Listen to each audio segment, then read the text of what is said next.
If you haven't heard of the Illinois Policy Institute, well, Governor Rauner is trying to help. We'll talk about it next on Capitol View.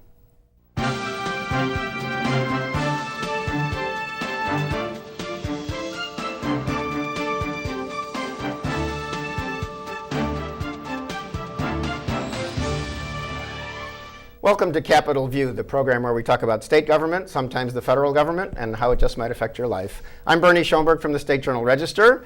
Yes, a lot has been happening in the aftermath of Illinois getting a budget. We are going to talk about it with a couple of State House types. Hannah Meisel is back. She is a State House reporter for Law 360. Welcome back. Glad to be here. And Mark Maxwell, who is Capitol Bureau Chief, WCIA TV, and loving every minute of it, Mark. That's exactly right. Thanks again. Welcome, because isn't it fun to cover? Well, we can't call it dysfunction like that anymore because we have a budget. On the other hand, many things are happening. So as I talked about entering the show, I talked about the Illinois Policy Institute. So it has been more than a week now since more than a dozen Republicans overall, and I guess 11 in the override motion, or made it bipartisan and passed a budget over the objection over the veto of Governor Bruce Rauner. Bruce Rauner then made some staff changes.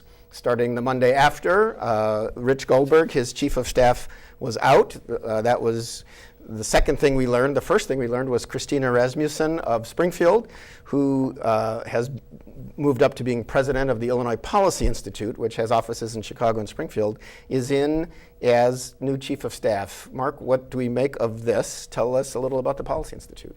Well, it's a really there's a lot of different ways to look at this, but it's very complex. The relationship between the Policy Institute and the Rauner administration has been well documented, and it's gone back and forth, usually out of the public eye, but now there's no hiding it. They're in the seat of power. The chief of staff for Governor Rauner was just recently the president of the Illinois Policy Institute.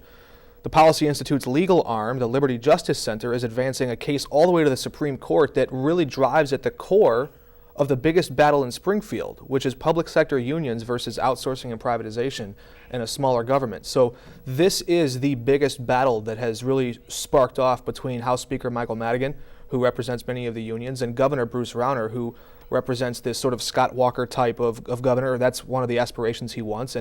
And so that's really the backdrop to all of this. But bringing the Policy Institute into the second floor executive branch, and it really sends a strong signal to the members of both chambers that moving forward, messages coming from the Policy Institute will almost certainly be on the same page as the Governor Rauner and his administration. Well, that's interesting, and you said that it's an interesting relationship, and Hannah, as you know, the Policy Institute is they say that they're liberty-based. They're part of a network of organizations across the country, really, that pushes what they say is pro-business and pro-liberty, meaning freedom. And a lot of that is freedom from taxes. It's funny when, like, AFSCME, the union, would put out signs around Springfield, we support state workers. They, at their office, had, we support taxpayers. And, and they talk about taxpayers a lot, and they really don't like taxes. And so when Governor Rauner was in agreement with a Republican plan called the Capital Compromise just a few weeks ago that would have done several things that he wanted for pro-business reforms, but also was said to include by the Republican legislators who announced it, like another increase in the income tax similar to what we got. We got a permanent one up to 4.95% from 3.75 on individuals. This would be just a 4-year temporary one, but the Policy Institute was among organizations that really trashed the governor for even agreeing to something with new taxes, which the governor doesn't mouth, but the Republican legislator said he'd be for it. So do we think the governor is going, there have been some analyses done that he's kind of taking a turn to the right here by bringing on Policy Institute people? Yeah, I think it's that, the previous 2.5 years that he's been in office, whether people can argue whether it was in good faith or not, but he has, at least tried to appear to compromise with Democrats. He's in the recent months where, there's been talk of the Senate's grand bargain and this, what you alluded to, the Capital Compromise. He's wanted compromise. Right, and it looks like it didn't work because you had the Republicans, which, by the way, they would have all benefited from the governor's money through the Illinois GOP organization in their re-election bids in the next year. They're the ones who turned their backs on the governor and floor leadership to approve the budget, the budget, which includes this permanent tax increase. And so turning to the right seems to be the only option he has left to at least try to attempt victory or earning more money for the Illinois GOP. It seems like the only option he's got. Yeah, we'll see. And I'm sure those legislators wouldn't say they turned their backs on him, but they needed to do what they needed to do for the state, and they love Governor Rauner's reforms, but they need to come later because it was so hurtful to have no budget go on, although the governor had strongly argued that they should not overturn his veto and override his veto. Well, this all ties together very closely with the budget because this is exactly where the pivot occurred. What you're saying is true. That there are members of the people close to the Rauner administration and the way he thinks who say he tried to compromise. He feels he got burned in that effort by going to Democrats because they kept poisoning the water in his mind. And so now he's seeking reinforcements. It's interesting that at the House caucus, the last House caucus before they left and cast this vote to override the governor's veto, Diana Rickert, the communications director for the Illinois Policy Institute, was standing outside, almost bird-dogging the House Republican caucus, watching to see who would be there. They had a camera from the Illinois News Network, which is the news arm of all this, and they were watching closely, almost as if they were reporting back. Now, was this a Democratic caucus? This was the Republican caucus. Okay. So these are Republican caucus members. And you got to keep in mind, people in swing districts, they see the Policy Institute, and yes, they see a growing audience and an interesting mechanism there, but they also see social media posts from the Policy Institute calling them out by name, tagging their Facebook profiles online, and saying these Republicans think they're safe in a re-election, basically threatening their political careers, saying if you vote for this deal, we're coming after you. Right. So this is a very aggressive tone, and in a way, you can say that the Rauner administration is shifting from squirt gun politics to flamethrower politics. A lot of the different people in the Rauner administration would pick little battles, try to put out fires by being very precise with reporters. If you had a story, they'd come after you and say, oh, let's squabble about the details on the margins.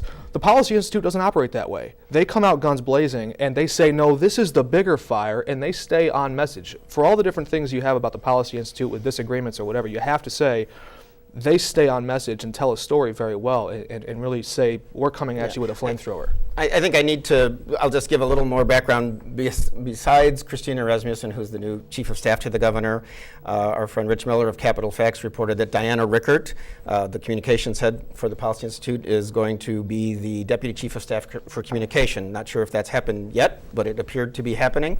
She, interestingly, has written some op-eds, opinion pieces in the Chicago Tribune. One of them in 2015 was, well, we have all this pension debt. What the Governor Rauner should do is fire all state employees and then hire them back with their new pensions being only 401k style, so they wouldn't get in the future the kind of pensions that they get where they pay for life and compound 3% every year. Protected by the Constitution. So that's one person. There's Michael Lucci, who has been policy director for the Policy Institute, who's new policy director for the governor. There's someone named Jean Hutton, who was an assistant to Rasmussen, who is going to be her assistant here. I think she was director of operations at the Policy Institute, which, Mark, I think you said has like more than 45 employees now.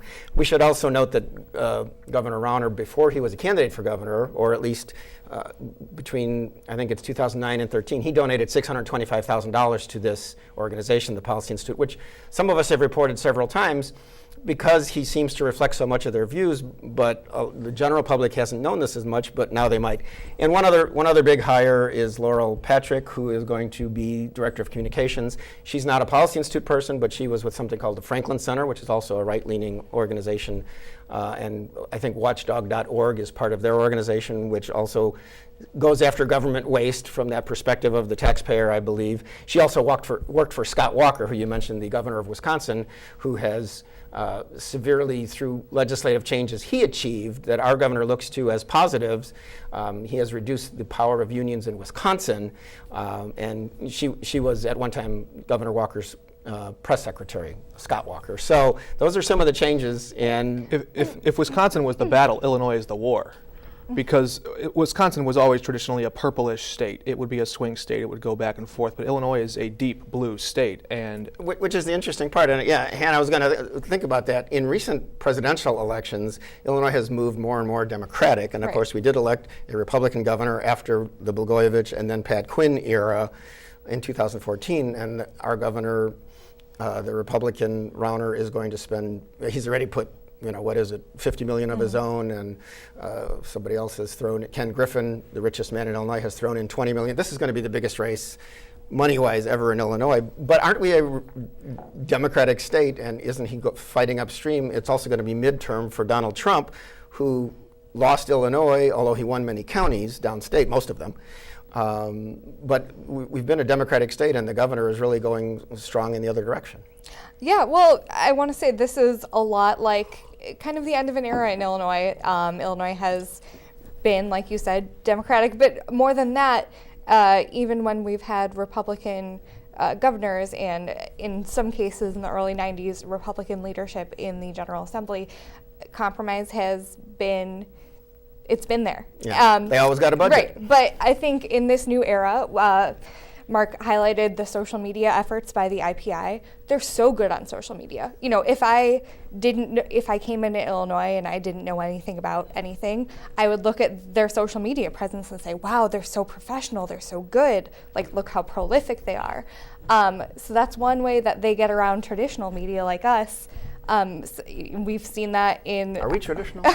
in Washington politics. I'm not sure if that's an insult or not. That's right. No, but depends who you talk to, right? what I'm saying is this We is were the end- Abraham Lincoln's favorite newspaper, okay? Anyway. Good. I'm glad to hear it.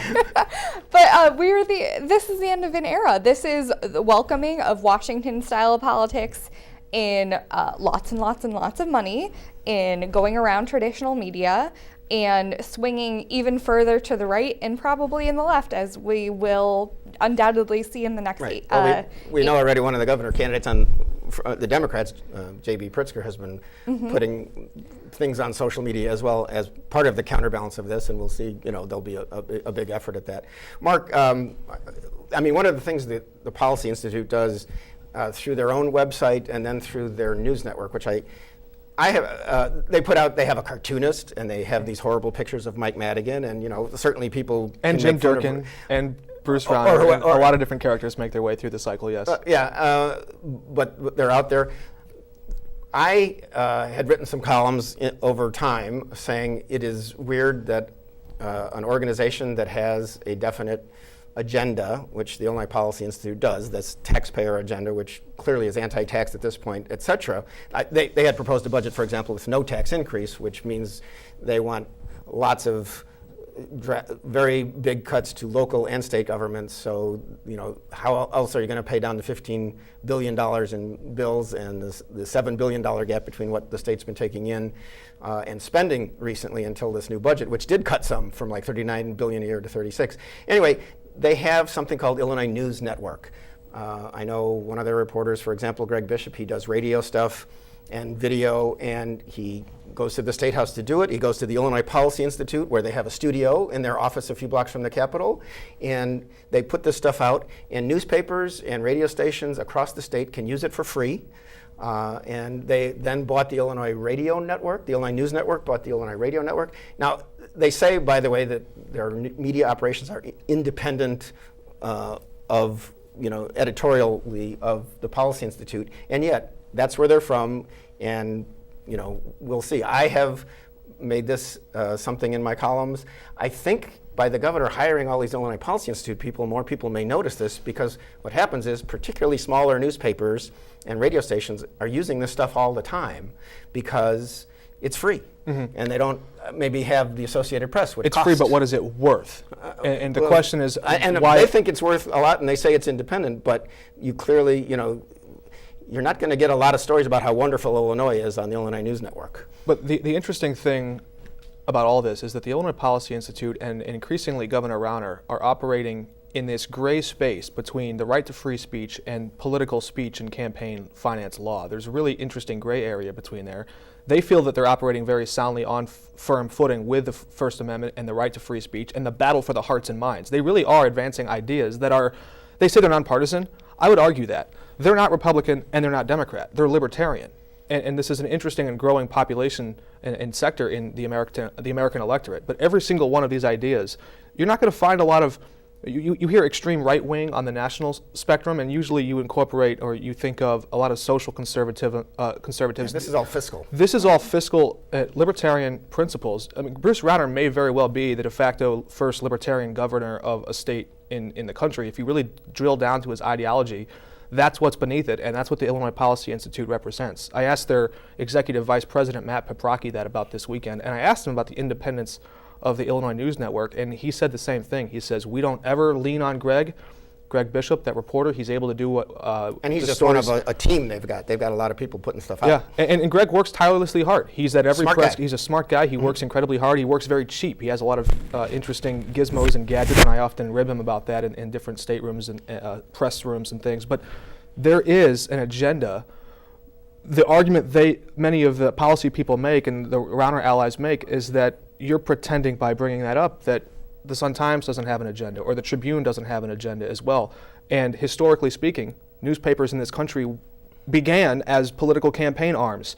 So this country hasn't always exactly been very independent and free of political influence. Well, that's interesting. And it's interesting you bring that up because well, Edwin Eisendrath is a former alderman from Chicago, and he is leading a team that includes some union investors, unions, that were just closing a deal late in the week to buy the Chicago Sun-Times. So that would be a new kind of a thing, because clearly that might change the editorial, at least the editorial page policy of the Chicago Sun-Times. And that newspaper, for example, was owned by an investor type in the 2014 election and ended up changing its policy at the time to endorse Bruce Rauner, which was a surprise.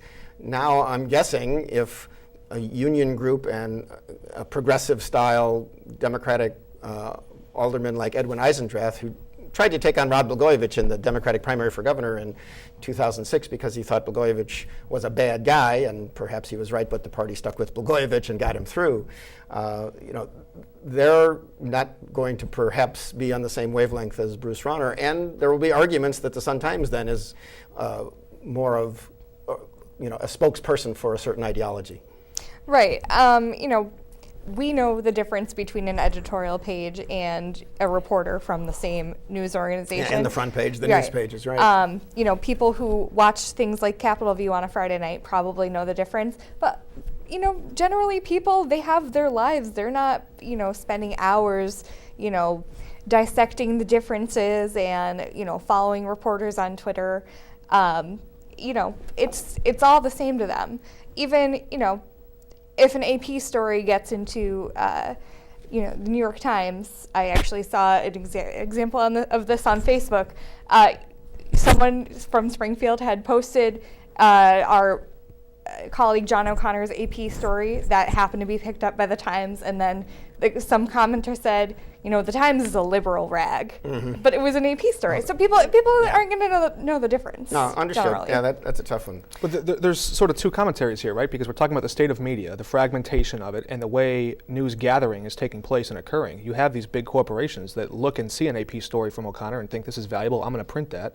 And you have other places that are sort of doing the disrupting on the front end with this cheap, low-budget reporters that live in Canada, like that work for Dan Proft or whatever, people that don't even live in the same country. The Sangamon Sun, no local reporters, but he said it matters what we report. And that's a whole network of other papers by a guy who is mostly on Rauner's side on things and is a Republican activist who ran for governor. Go ahead. Behind it all are really, really powerful, really, really wealthy people who do care about the message and the narrative, and that's why they invest in this. That's why they offer these stories for free. Don't think these people are working for free. This isn't a volunteer position. Right. But there is an agenda, there is a real clear fight for truth, and the argument is that nobody's really objective. And after a period of relative peace, we look at other commentators like in the golden era of journalism, Cronkite, Edward R. Murrow. These guys were incredibly vocal about the Vietnam War, about other things that were big in that day. And so journalism really is in this tough spot where we have to fight for what's true and try to shed that subjective editorial spin. But the pressures are increasing on that forefront every day. I'm going to turn it just a little to back. It's a very interesting and ongoing discussion of where the messaging is, because there's going to be so much money in this next governor's race. It's going to be crazy. I should note that Even though the budget passed, we are still unsure where a part of it will be, because the budget said that in order to spend the money for K through 12 schools and to get them open this fall, there has to be a new school aid formula, evidence-based. It's something that Andy Menard, state senator from Macoupin County, and mostly Democrats passed through the legislature. Republicans have a different plan. The governor has said through Beth Purvis, his chief education person, that the governor's 90% for this new formula, which will be more equitable to the poorer schools in the state and those in more need. But he's 90% for it, but he's going to veto it because it gives too much money to Chicago. He calls it a Chicago bailout. Certainly the people on that side call it a Chicago bailout who don't like it. Jason Barrickman, a state senator from Bloomington, is pushing a Republican alternative. We're not sure where this is. In the 2 years Governor Rauner has been in office, despite all of the budget problems, they've always funded schools K through 12, so that has not stopped. But right now, we don't know where that's going. Any movement on that at this point? Our colleagues up at the NBC affiliate in Chicago reported that the governor could, for one of the first times, use his power of the mandatory veto, which means that he gets to cross out lines of a bill that's sent to him or reduce funding for those budget items and send it back to the legislature. Now, if he did that and were to mandatorily veto the parts that he doesn't like, that would send, I think it's $286 million to Chicago Public Schools, which is struggling financially very, very badly, then that would be less skin in the game for legislators, because if he just outright vetoed school funding, it would hurt everyone. But if he vetoed the part for Chicago, less people are going to want to fight to override that veto. Yeah, although in order to get the bill where it is, Chicago still has, most of the Chicago area has a lot of population, and there's 380,000 students in Chicago School District. Obviously, it's a troubled place and they need help. That's what they say. The governor talks about we're not going to bail out Chicago all the time. Mark, any predictions on this one? Well, predictions I won't get into, but how we got here is fascinating. Chicago, because of its volume and its population, is a bigger drag on the overall funding formula and finances because of its size. But when you look at individual school districts, there are some 200 to 250 districts that are funded at lower and worse equitable levels throughout the rest of the state. And so this is a real argument where schools in Cairo, schools in Jacksonville, schools in Taylorville, they look at their sparsely populated area where they don't have as many property taxes feeding into their school funding formula. And they're also downstate and away from a lot of these urban centers, and they say we're in a bad spot too. So both Republican and Democratic plans are based on this evidence-based structure. The argument Republicans make is that Democrats are trying to solve a pension problem for CPS in addition Chicago Public Schools. For Chicago Public Schools, in addition to this funding formula. They argue for a clean funding formula bill, fix pensions on another thing, on another item. Yeah. But this is where that mandatory veto, by the way, a little fun fact I found recently, Governor Rauner has used that 29 times. Speaker Madigan has picked up and absolutely zero of them. So when a mandatory veto comes from the second floor, goes up to the third floor, it's never considered, or at least it has not been yet. Speaker Madigan is rumored to really despise the mandatory veto and doesn't really like that part of the Constitution. I think I wrote a column, it's been at least 15 years ago, where Speaker Madigan doesn't really believe in the mandatory veto because he thinks it gives too much power to the executive. He has a disagreement with the Constitution, and he doesn't want to hold the Constitutional Convention. That's the last one we had. Yeah, in 1969 or 79, yeah. 71. Let's talk about Steve Anderson. For a freshman legislator, he got a big role in the State House, in the House, because he became the floor leader of Republicans. Now, that's not a formal position. You don't get paid extra for it. But what you basically do is, while Jim Durkin of Western Springs is the Republican leader of the House, and of course, that's the minority leader because they're in the minority, there's a lot of arguing that goes on with almost every bill of significance, and even some that aren't that significant. And sometimes it's not a real argument. Sometimes there are questions that have to be asked to establish legislative intent if this law ever goes to court. So Steve Anderson of Geneva has been the floor leader. He's a lawyer. He can do this. He's a smart guy. But he also ended up saying that over 2 years, he realized, and through what his constituents were telling him, that he needed to vote for the budget. So he voted against the governor to approve the budget, and he voted for the override. And then he was asked by Leader Durkin to step away from the role as House Floor Leader, and he agreed to do that. He said, I perfectly understand that. There were only a few of us, or only 15 voted for the tax, and only 10 Republicans in the House voted for the override. Hannah, as we tape this, we don't know who the next floor leader will be. It's a designation.